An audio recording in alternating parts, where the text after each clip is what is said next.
and the pursuit of truth and common sense in an unbelievable world. You're listening to the Right Mind Podcast with your host, Todd Showalter. Hello, everybody. I'm Todd Showalter, and welcome to Right Mind. Today, I have with me Benjamin Fincher. He's got a kind of an interesting background. He analyzes and studies dreams and tries to apply that to how we might be able to make our dreams become a reality, if I have that right. Hello, Benjamin. How you doing? Doing well. How are you, Todd? I'm doing just fine. Tell us a little bit about your background and how you got into this and what the whole concept means. Yeah, so I think one of the first places to start is growing up, I was homeschooled. And so I started out with a really different view on life from a lot of people. So that opened me up to the possibility of a lot of things. And then later in life, I came across, being a mentor, being a coach. I'm like, hey, that sounds good. Let's do that. Mm-hmm. And so, I kind of been pursuing that path and settled on being a live your dream coach.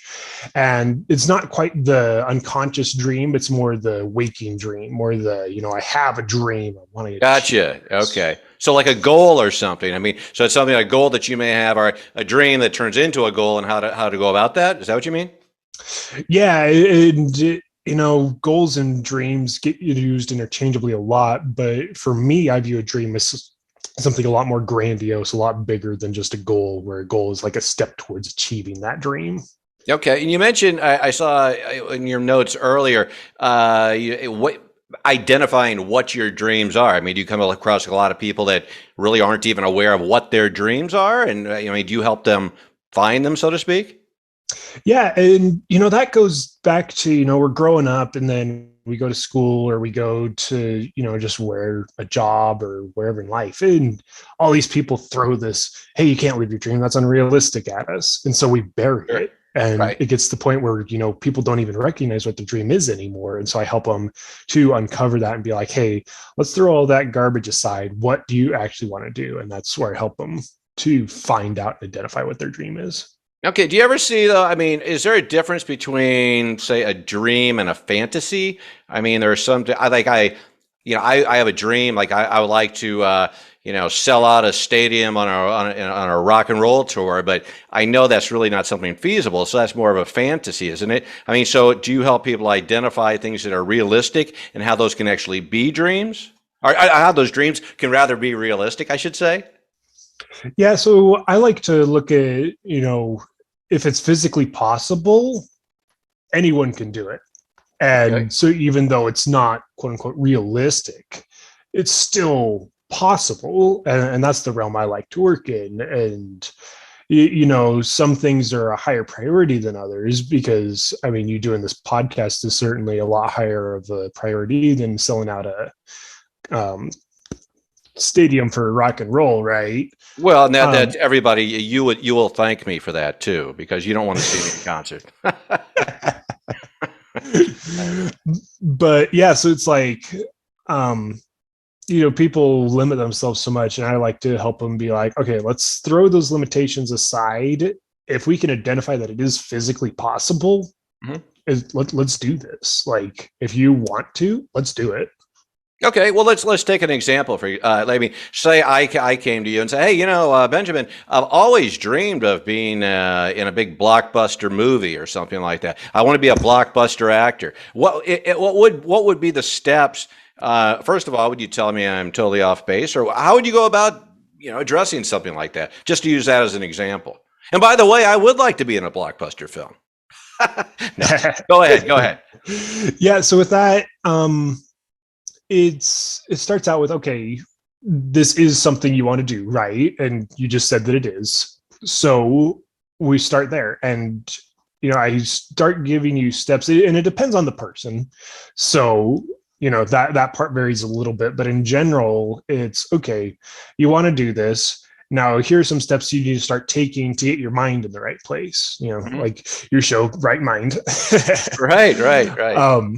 So to get your mind going towards success instead of towards failure, because like I was just saying, so many of us, along with burying our dream, just pick up so much stuff that helps us fail in life.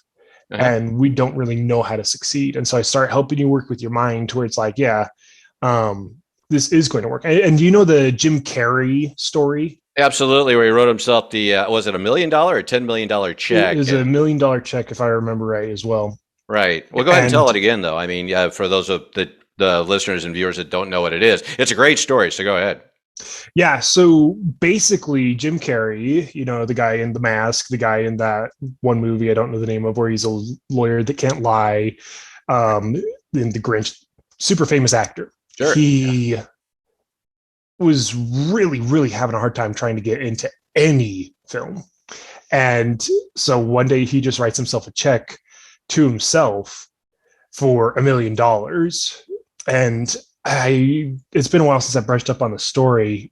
I don't remember who he said the addressee was from. It might have been the Universe, or he might have just left that part blank. And he just carried it around with him. It's like, okay, I'm going to receive $1 million check for and oh yeah, he put in the notes like for services rendered as an actor or something like that. Uh-huh. And so he just carries this around with him, and he's training his mind. This is going to happen. I don't know how many other things he did to help him train his mind that was going to happen, but he kept doing it until the point where it happened. And I think that it was Dumb and Dumber that he got paid that much for. I could be mistaken on that, but I think that might have been. I actually think it was Pet Detective, his first one, Ace Ventura, Pet Detective. But yeah, that just doesn't matter. Yeah, whichever one it was, the point is he got it. Right. And it was because he was training his mind. Mm-hmm. And so he was a quote unquote nobody up until he was a quote unquote somebody. Right. But he told himself, hey, I'm a somebody. It doesn't matter if anybody else realizes this. I am a somebody. And sooner or later, someone's going to recognize that and pay me $1 million for it. So it's positive reformations that he could look at every day in case he was, feeling negative or people were getting him down. I mean, an interesting side note about that story, his father was a huge supporter of his and apparently the funniest guy he knew. And when his father passed away, he actually buried that check, or he put the check in his father's coffin and buried it with him. So I don't want to... That's actually supposed to be inspiring. I don't want to be downer here. But anyway, great story. And I know what you mean. You have positive affirmations that you can look at, things to keep you going. And that brings me back to my next question. A lot of times, people are faced with obstacles, whether it's not only themselves, but you'll have people tell you, oh, you can never do that, or no, you don't look like that, or you can't do this, and you're not good enough. You'll never be good enough. What do you do? Because a lot of people, get hung up on that. And, if they listen too long, they'll throw their dreams away. What do you do in a situation where you have, these naysayers out there for whatever reason trying to bring you down? Yeah. So with that, I hope people to recognize, okay, there's two ways you can address this. There's one, you stop being with those people. You stop having them in your circles. There you go. Which, easier said than done. It sounds like a nuclear option, but it's like, okay, do you actually want what you're telling me your dream is? And if you do, then you start realizing, okay, maybe some sacrifices are worth it and are in order. And sometimes that's family. And so that can be really hard. Sure. Especially, we just had Thanksgiving and, there's those times where you just end up getting together. I advocate for, fostering good relationships, which leads to the second option. You either don't have those discussions or you just close your mind off. And, somebody says, oh, that's unrealistic. And you're just like, okay, I reject that. And you're not saying that out loud to their face. They're like, it's unrealistic to be a blockbuster movie. You're just like, yeah. And then you just tell them, I reject that. Sure. I mean, if that's your style, sure. But, I tell people just do it in your head mentally and just tell yourself, I reject that idea. I will be in a blockbuster movie. Okay. Well, taking it back to your own situation, did you have to deal with things like that as far as what you were doing in your career? I mean, did you have to overcome those yourself? Oh, yeah. I mean, might sound a little bit harsh, but, even from my wife. Oh, sure. Because that's what they're there for. I'm kidding. No. Because, generally people don't know how to be successful. They only know how to repeat what's been repeated to them. And that narrative is you can't do a dream. Just give Right. up now. And so, if you're going to try and do that, you gotta be silencing those negative voices. And so, maybe it was my wife, maybe it's my in-laws, maybe it's even my own parents. They've tried to been successful and they've really struggled, but or just friends. I mean, there's certain friends that I just don't really hang around anymore because they don't fit the bill of the person I want to be. And the saying where it's like you become the average of the 5 people you hang around the most. Yeah, that's true too. And you bring up a good point. I mean, yeah, there are a lot of things that people negative. I want to say negative reinforcement. One of the things I think is important as a father that I've tried to do. I know you're going to get a lot of people that come out and just automatically brush you off or disregard you about your dreams being unrealistic because A, they don't understand the dream, B, they could never do it themselves, and C, they've pretty much followed this pattern that's taken them from A to B to C to D, and now we're going to retire, and I have my last 4 years to live on the beach, and now I can die. I think people that have real dreams think a little bit different and a little bit outside of the norm. And so I agree with you. I think that regardless of what your dream is, you have got to encourage that so that they at least take a chance on it and try to make it happen. That said, what I'm getting at here, how, if I am now not trying to be an obstacle, but rather a supporter, if someone comes to me with a dream, what can I do to encourage them rather than turn them away from what they want? Yeah, well, first off, I think you hit the nail on the head with those 3 things. Really, really spot on. Because people don't know how to help people with their dreams. Right. And then to answer your question, and that's a really good question. People don't really think that way, so that's really awesome. That's why it's called Right Mind. I mean, I'm going to send you over to coffee much. Right. I think one of the best ways is to allow. Mm-hmm. And the interesting thing about that is you're not letting them live their dream. You're not saying, okay, I'll let you live your dream, or okay, I'll permit you to live your dream. It's allowing. And you can look at that in kind of the same way, but the way I view allowing is it's almost standing on the side and just letting it happen. As far as if you're the outsider watching the other person actually achieve their dream, are you talking about the person that's actually going towards it? I'm talking about being the outsider trying to help someone. Gotcha. Because okay. You kind of think of a stream starting down a mountain. Mm-hmm. If it's just barely starting, you could go and stand in front of it and stop it just with your feet. And then it would just kind of seep into the ground and just stop, right? Mm-hmm. And where if you just stand on the side of it, you're allowing it. Sure. So I hope that's making sense how I'm saying that. Yeah, it does. I mean, I think a lot of times what you have to do based on what how you're describing is sometimes you've got to get out of the way of those people. I mean, and also, you need those people in your corner that are going to support you unconditionally, as long as you're not hurting yourself or others. If your dream is, I want to be in the circus, but and I want to be on the trapeze, but I'm terrified of heights, and so as long as it's realistic, and nobody's going to get hurt. But yeah, you have a lot of people, and I think this is hard for the majority of people that really have big dreams, because I don't think a dream is a dream. It doesn't matter if it's a small dream or a big dream; it's still a dream. And I think, you have to have those convictions to stand by. And I think, correct me if I'm wrong, but some people, they're just clueless about, they kind of live in their own safe little world and they do their own thing. But when someone comes to them with something grandiose that's beyond anything not only they could never do, but even imagine, why do we even bother listening to them. It's like, trying to get a calculus lesson from a tree. I mean, it doesn't do us any good. Yeah, that's I wanted to add one last thought to that other question, which Sure. I feel like kind of relates to this one is I think the base level is allowing, and then the next level is supporting. So, first you're off on the side. Second, you're clearing the way ahead. Mhm. And Okay. so, like you're talking about being a father, helping your kids with their dreams. Sure. The base level would be just standing off to the side and just allowing it.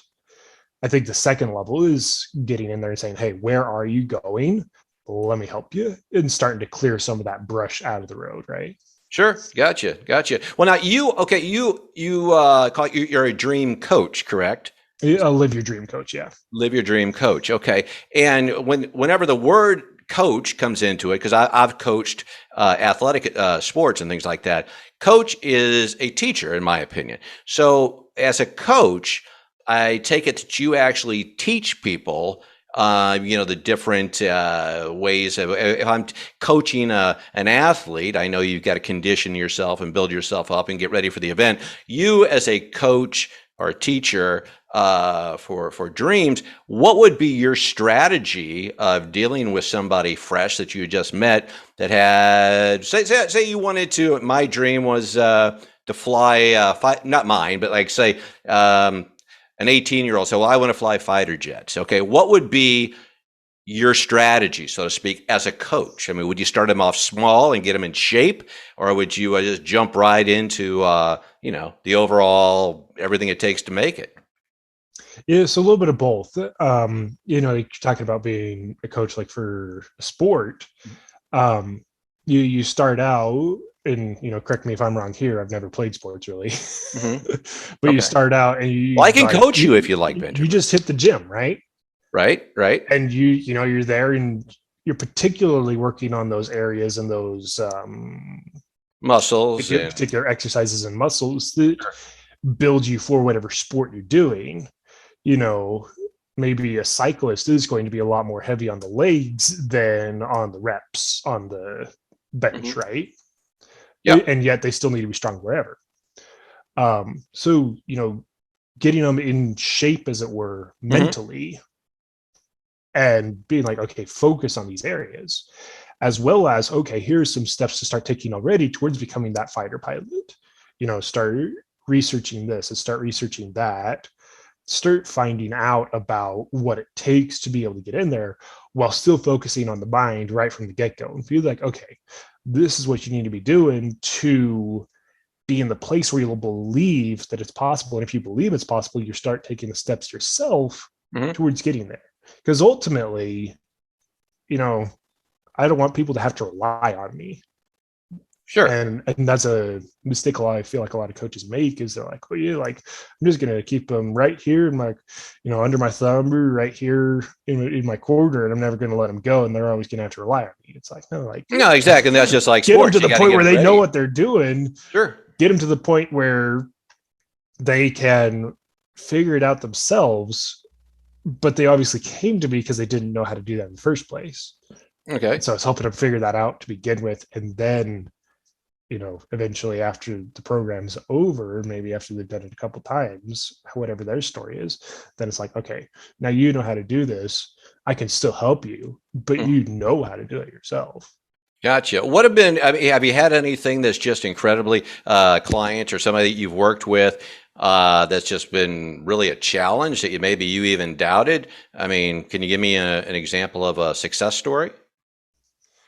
Well, one thing that I've noticed along the journey is it's really hard to work with someone that's not 100% committed.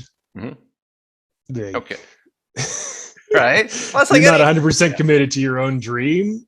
Right. I can only do so much because you have to be willing to take those steps. You have to be willing to say, okay, I'm going to stop doing these other things. I'm going to start doing these things you tell me I need to do. And if someone isn't willing to take those steps, it becomes really hard for both of us. And it's like, okay, is this even a worthwhile transaction at this point? Because Right. you're not getting what you want, and I'm having a really hard time trying to work with you. Sure. One thing, and I've heard this is kind of a sad story. I've heard of people that have actually worked towards their dreams and actually achieved them. And now they're there, they've accomplished what they wanted to do, but they're terribly unhappy because if they find out that even though they had accomplished their dream, maybe that wasn't the thing that they were really going after. To give you an example, I know a lot of, especially people my age, it's always been money. I got to get money. I need money. I want money. I'm gonna do this career, and I'm gonna do this so that I can get money. But that they don't realize. I mean, why do you want that money, and what you're doing? So they'll work and work and work for their dream in a certain field or career or occupation, and they get to the top of it, and then they're miserable because they realize, well, I don't even like what I'm doing to have this money. I mean, do you find that some people are going after dreams for the wrong reasons when maybe there's something deeper? For example, being in a movie or something like that, maybe deep down I just want to be accepted. Maybe do you see where I'm going with this? I mean, Yeah. do you have to kind of analyze and say, do you really want to be this so you achieve this? I mean, is there another reason why you want to achieve this? Do you know where I'm going? Yeah. So, to kind of give two answers to that. One, it reminds me of a gentleman I had on my podcast, Mm-hmm. and he kind of had a dream implanted, if you will, where he got confused as to what he actually wanted. And he, worked for years and years and years as an accountant. Mm-hmm. And then his life fell apart, and, he was having a really hard go at it. And then he finally realized, like, I never wanted to be an accountant. And Right. if I remember right, he wanted to be an artist, Mm-hmm. and he started doing that as well as coaching people. But it took him getting to that point of, oh, this wasn't what I wanted. I'm shoot. Right, and that's what I'm saying. I think, do you help people? Because I think it's pretty big. I mean, a certain times people go after materialistic things. They'll see something shiny, and I want to impress my friends, and I want to drive this car, and I want to do this, so everybody thinks I'm really cool. But they go about it in such a way that they're kind of ruining the rest of their life to get to this point. When, I mean, it seems like some dreams, I'm not saying all of them, I mean, obviously, but some dreams they're really not beneficial to the inner core of what a person may really want. I mean, it seems sometimes you're going after something really superficial just to impress someone else when you've sacrificed all your enjoyment in life. It's like the old, saying, getting there is the best part of the trip. I mean, if you're doing all this stuff and you just want, I just want to get to the beach. I want to get to the beach. But in the meantime, you've walked and you've gone through pitch and you've been bitten by snakes and all this other stuff, and you've had a horrible journey. Isn't it better to enjoy the entire journey as well as the final destination? Because I don't think a lot of people do that. Yeah, a lot of us get destination fever.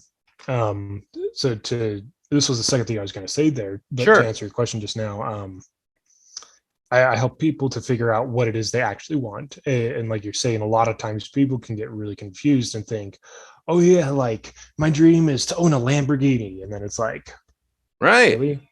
Like, Yeah. Why do you want the Lamborghini? let's dig a Wanna little bit impress your deeper. neighbor? Like, is that like you're all encompassing, I really have dreamed of this since I was a kid dream, or is that just something that's been fed to you and now you think is your dream, but you're confused? And I don't go around doubting people that are working with me, like, oh, is this really what your dream is? Sure, no. But yeah. it's certainly a matter of, okay, like, let's make sure this is actually what you want before we start spending like a ton of time and energy on getting there. Right.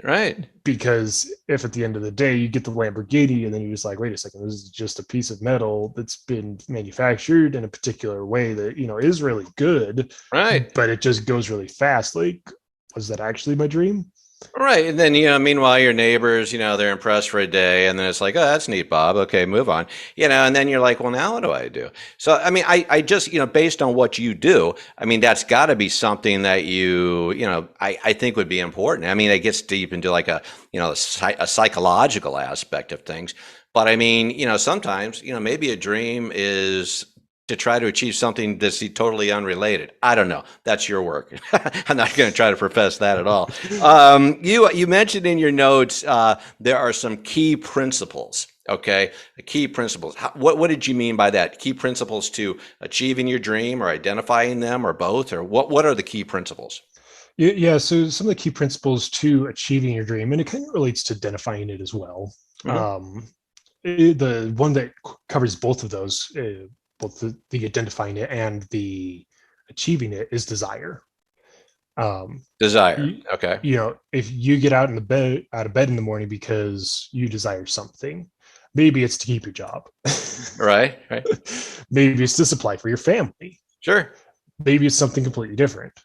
Maybe it's to live your dream. Mhm. And you hear this story of lazy people, quote unquote Mhm. lazy people. They're couch potatoes. They sit on the couch all day long watching Netflix, watching whatever, Mhm. um, watching sports, and they got their bag of potato chips. The thing is, they're not necessarily lazy. It's more they just don't have a focused desire. Mhm. They've become so accustomed to just doing what everyone else is telling them that they're giving up on their dreams, and they've said, "Oh, whatever. I'm just going to sit Too here late. watching Right. TV." Mhm. But they'll still get up, use the restroom. They'll still get up and go eat food.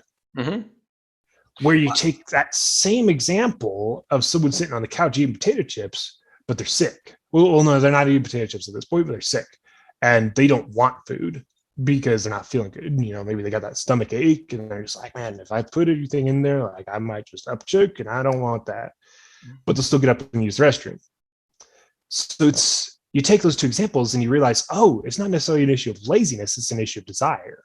Mhm. The first person has not come clear with what his desires are. He's gotten them buried. He's gotten them put so aside that he doesn't even know what he wants to do instead of just sitting on the couch. And the other person, they just desire to get feeling better. So Mhm. they're just, taking it easy while their body does the healing. So it's two different mindsets and physiological sets, is what you're saying.